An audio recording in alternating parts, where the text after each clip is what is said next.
இப்போ நம்ம ஹீரோவை தான் காமிக்கிறாங்க. நார்மலாக சிட்டியில் இருக்கிற ஸ்வீவேஜை கிளீன் பண்ணிட்டு இருக்கான். இன்னொரு ரொம்பவே தேங்க்ஸ்பா அப்படின்னு சொல்லி அந்த வேலையை கொடுத்த பாட்டி வந்து நம்ம ஹீரோக்கு தேங்க்ஸ் சொல்றாங்க. பில்டிங் கன்ஸ்ட்ரக்ஷன் சைட்ல நம்ம ஹீரோ அதிகமான மூட்டைகளை தூக்கி ஒர்க் பண்ணிட்டு இருக்கான். இன்னொரு ஹெல்ப் இருந்ததுனால தான் டயத்துக்குள்ள முடிக்க முடிஞ்சது அப்படின்னு சொல்லி பேசிட்டு இருக்கும்போது யாராச்சும் காப்பாத்துங்க அப்படின்னு ஒரு பொண்ணோட வாய்ஸ் நம்ம ஹீரோ கேக்குது. ஃபாஸ்டா நம்ம ஹீரோ ஓடுறான். ஒரு மான்ஸ்டர் நின்றுட்டு நம்ம ஹீரோ அதை பார்த்து இவ்வளோ பெரிய மாடா அப்படின்னு பாக்குறான். இப்போ 15 வருஷத்துக்கு முன்னாடி காமிக்கிறாங்க. நம்ம ஹீரோ சின்ன பையனா இருக்கும்போது சமையல் மத்த எல்லா வேலைகளையும் அவனே தான் பாத்துக்கிறான். அவங்க அம்மாவுக்கு உடம்பு சரியில்லாம இருக்கு. அம்மா இந்தாங்க சுடி தண்ணி குடிங்க அப்படின்னு கொடுக்குறான். ஆடுகளை நான் ஹில்ஸுக்கு மேய்ச்சிட்டு போற டைம் நான் கிளம்புறேன் நம்ம ஹீரோ சொல்லவோ இன்னொரு ஞாபகம் இருக்குல்லன்னு அவங்க அம்மா கேட்கவோ சரி நான் அந்த பாறைகளை தாண்டி போக மாட்டேன் அப்படின்னு நம்ம ஹீரோ சொல்றான். அவங்க அம்மா ரொம்ப இருமிட்டு இருக்குமோ நான் வேணா இன்னும் சுடு தண்ணி வச்சு தரவா நம்ம ஹீரோ கேட்கறான். ஒரு நிமிஷம் அப்படின்னு சொல்லி அவன் மூஞ்சில அழுக்கா இருக்கிறதா அவங்க அம்மா துடைக்கிறாங்க.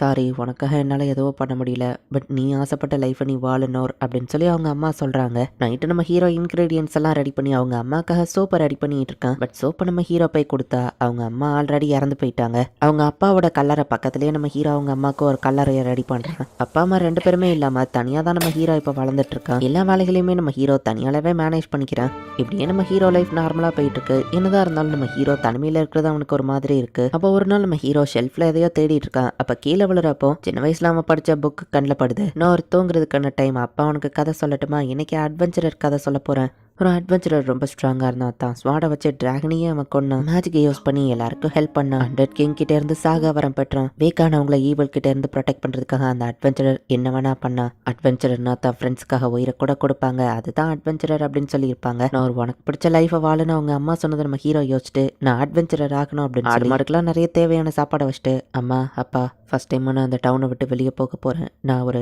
அட்வென்ச்சரர் ஆகணும் அப்படின்னு நம்ம ஹீரோ சொல்கிறான். இதுலேயுமே ஒரு ஹிடன் டீட்டெயிலாக தான் இதை நமக்கு காமிச்சிருக்காங்க.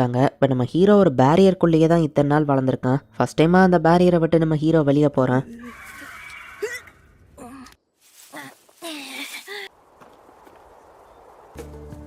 இப்போ ஊருக்குள்ள நம்ம ஹீரோ போய் செக்யூரிட்டி கார்ட்ஸ் கிட்ட கேட்கவும் கில்டுக்கு வழி சொல்லி அனுப்புறாங்க. ஃபர்ஸ்ட் டைமா நம்ம ஹீரோ நிறைய பீப்புளை பாக்குறேன். ஒரு அட்வென்ச்சரரும் நம்ம ஹீரோவை கிராஸ் பண்ணி போறாரு. இந்த பிளேஸ் தான் அப்படின்னு சொல்லி அட்வென்ச்சரர் கில்டுக்கு நம்ம ஹீரோ வந்து நிக்கிறேன். தம்பி இது சின்ன பசங்களுக்கான இடம் இல்லைன்னு சொல்லவும், ஆனா வெளியே இருந்த கார்ட்ஸ் நானும் அட்வென்ச்சரர் ஆகலான்னு சொன்னாங்களேன்னு கேட்கவும் அவன் பேரண்ட்ஸ் சொன்ன நினச்சி வருத்தப்பட்டு இருப்பாங்க. வீட்டுக்கு போ தம்பின்னு சொல்லவும் அவங்க 2 பேரும் இறந்துட்டாங்க நம்ம ஹீரோ சொல்றான். அப்படியா அவன் பேர் என்னன்னு கேட்கவும் நம்ம ஹீரோ சொல்றான். ஆனா ட்ரைனிங் ஸ்கூலுக்கு போய் பாரு, இம்பீரியல் ஸ்கூல்ஸ்ல உனக்கு தேவையான ஏதாச்சும் ஒரு ஸ்கில்ல கத்து கொடுப்பாங்க, ஏதாச்சும் ஒரு ஸ்கில்லையாச்சும் நீ கத்துக்கிட்டாதான் அட்வென்ச்சரர் ஆக முடியும் அப்படின்னு அவர் சொல்றாரு.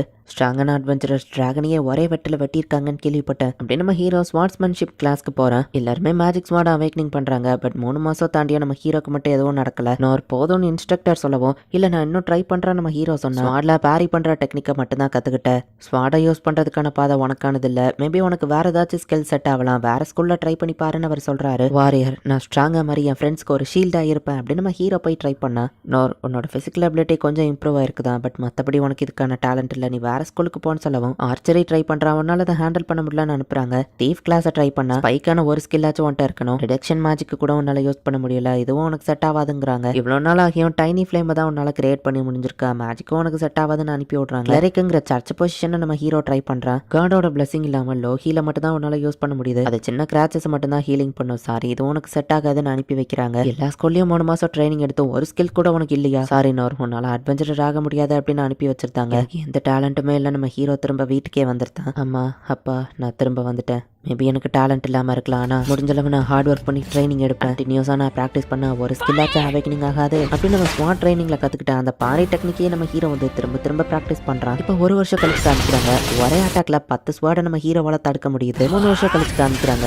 ஒரே அட்டாக்ல நம்ம ஹீரோவால் 100 ஸ்வாடை தடுக்க முடியுது. பட் இன்னும் என்னால் ஸ்கில்ல அவேக்கனிங் பண்ண முடியலையான்னு நம்ம ஹீரோ ஃப்ரஸ்ட்ரேஷனில் ட்ரைனிங் எடுக்கிறான். அவன் ஸ்வாட் உடஞ்சு கை ஸ்கிராச் ஆயிருது, பட் அது ஆட்டோமேட்டிக்காகவே ஹீலிங் ஆயிருது. இன்னும் ஒரு ஸ்கில்ல அவேக்கனிங் ஆகல, நான் இன்னும் ஹார்ட் ஒர்க் பண்ணணும் அப்படின்னு இப்போ 10 வருஷம் கழிச்சு காமிக்கிறாங்க. 1000 ஸ்வாட ஒரே அட்டாக்ல நம்ம ஹீரோவால பாரி பண்ண முடியுது. பட் இவ்வளோ ட்ரைனிங் எடுத்தோம் நம்ம ஹீரோக்கு எந்த ஸ்கில்லும் அவேக்கனிங் ஆகல. பட் இருந்தாலும் திரும்ப ட்ரை பண்ணி பார்க்கலாம் அப்படின்னு சொல்லி அட்வென்ச்சரஸ் ஸ்கில்லுக்கு நம்ம ஹீரோ போறோம். Mere physical enchantment, stone throw, feather step, tiny flame, low heal, இதெல்லாம் வச்சுட்டு உங்களால அட்வென்ச்சரஸ் ஆக முடியாதுன்னு சொல்லவும் என்ன பண்ணா நம்ம ஹீரோ கேட்கறான். வேணா ட்ரைனிங் ஸ்கூல் ட்ரை பண்ணுங்களேன்னு சொன்னா அதை ஆல்ரெடி ட்ரை பண்ணிட்டு நம்ம ஹீரோ சொல்றாரு. சாரி மன்னிச்சிருங்கன்னு வா சொல்லவும் இதுல நீங்க மன்னிப்பு கேட்க எதுவும் இல்ல நம்ம ஹீரோ சொல்றாங்க. என்ன பிரச்சனை இந்த பழைய ஆள் வரும் 10 நாளாச்சு எப்படி இருக்கீங்க நம்ம ஹீரோ கேட்டா, யாருப்பா நீ என்ன தெரிஞ்ச மாதிரியே பிஹேவ் பண்ற, உன்னை இதுக்கு முன்னாடி பார்த்ததுலேயே அவர் நம்ம ஹீரோவை ஃபுல்லாக பார்த்துட்டு நோர் நீயா இது அப்படின்னு கேட்கறாரு. இத்தனை நாளும் நீ ட்ரானியா ட்ரைனிங் எடுத்தோம் ஒரு ஸ்கில்லாம் அவேக்னிங் ஆகலையான்னு கேட்கவும் என் பாரி ஸ்கில் மட்டும் லைட்டா இம்ப்ரூவ் ஆயிருக்கு நம்ம ஹீரோ சொல்றான். இருக்கிறதுலே லோவஸ்ட் ஈராங்க் தான், பட் அதுக்கு ஒரு ஸ்கில் ஆச்சும் அவேக்னிங் ஆயிருக்கணும், பட் அதுக்கு நீ ஹண்டரே ஆக முடியாதுன்னு நான் சொல்ல வரலன்னு சொல்லவோ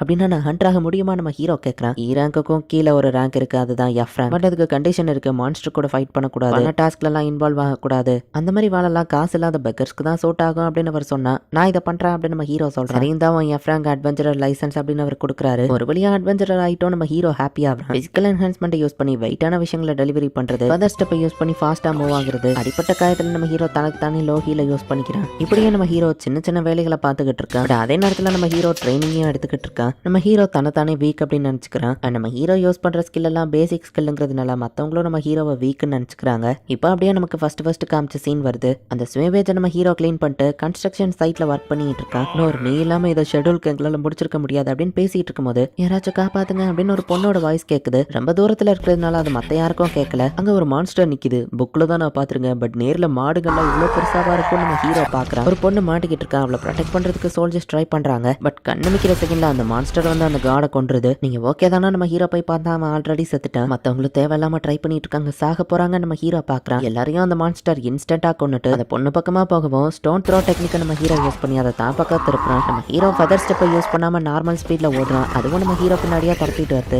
அது கொம்ப வச்சு முட்டவும் பாரி டெக்னிக்கை நம்ம ஹீரோ யூஸ் பண்ணி டாஷ் பண்ணா அது ஆக்ஸை வச்சு அட்டாக் பண்ணுது. பாரி டெக்னிக்கே நம்ம ஹீரோ யூஸ் பண்ணிட்டு இருக்கோம். இந்த ஸ்வாட் நம்ம ஹீரோக்கு எங்க இருந்து கிடைச்சதுன்னு நீங்க கேட்கலாம். இறந்து போனா அந்த சோல்ஜர் கிட்ட இருந்தா நம்ம ஹீரோ அதை எடுத்திருப்பான். என்னதான் நம்ம ஹீரோ ஸ்ட்ராங்கா இருந்தாலும் அட்டாக் பண்ற எந்த டெக்னிக்குமே நம்ம ஹீரோக்கு தெரியாது. அந்த பொண்ணோட கையில இருக்கிற ஒரு ரெட் கலர் ரிங் தான் அந்த மான்ஸ்டர் அட்ராக்ட் பண்ணுது. மான்ஸ்டர் திரும்ப அவளை நோக்கி ஓடவும் ஃபெதர் ஸ்டெப்பை யூஸ் பண்ணி செம ஃபாஸ்டா போய் நம்ம ஹீரோ அதை தடுக்கிறான். பட் அந்த ஸ்வாட் உடஞ்சிருது. அட்வென்ச்சரஸ்னா வீக்கானவங்களை ஈவில் கிட்ட இருந்து ப்ரொடெக்ட் பண்ணுவாங்க, தான் ஃப்ரெண்ட்ஸுக்கு ஹெல்ப் பண்ணுவாங்க அப்படின்னு அவங்க அப்பா சொன்னது யோசிச்சுட்டு நான் ஒரு அட்வென்ச்சரர் அப்படின்னு அந்த உடஞ்ச ஸ்வாடை வச்சோ பாரி டெக்னிக்கை யூஸ் பண்ணி அதோட ஆக்ஸை நம்ம ஹீரோ தடுக்கவும் அந்த போர்ஸ்ல அந்த ஆக்ஸ் ரிவர்ஸ்ல போய் அதோட தலையவே வெட்டி விட்டு ஒரு வழியா நம்ம ஹீரோ அந்த மான்ஸ்டரை கொண்டுட்டான். இப்போ இருக்கிற ஸ்கில்லை வச்சுட்டு மொத்த வாழ்க்கையோ டிராவல் பண்ணலாம்னு நினைச்சேன், பட் அது டேஞ்சர் தான் போல. இன்னும் வீக்கா இருக்கா நம்ம ஹீரோ யோசிக்கவும் ரொம்பவும் தேங்க்ஸுங்க, உங்க பேர் என்னதுன்னு அந்த பொண்ணு கேட்கறா. நான் அப்படி ஒன்றும் இம்பார்ட்டன்ட் ஆள் கிடையாது நம்ம ஹீரோ கிளம்பியிருந்தான். லேடி லேன்பர்க் நீங்க ஓகே தானே அப்படின்னு எல்லாரும் வந்து கேட்கறாங்க. நல்ல வேலை அது ஒரு டீமன் இல்ல, சாதாரண மாடு கூட நான் ஃபைட் பண்ணவே இவ்வளோ கஷ்டப்படுறேன். உண்மையிலேயே நான் அட்வென்ச்சரர் ஆகிறது கஷ்டம் தான் போல. நான் இன்னும் நிறைய ட்ரைனிங் பண்ணி ஸ்ட்ராங்கா மாறணும் அப்படின்னு நம்ம ஹீரோ நினைக்கிறான். ஹை பேரி அ கவ் அப்படின்னு டைட்டில் போடுறாங்க. இந்த இடத்துல இந்த எபிசோட் முடியுது.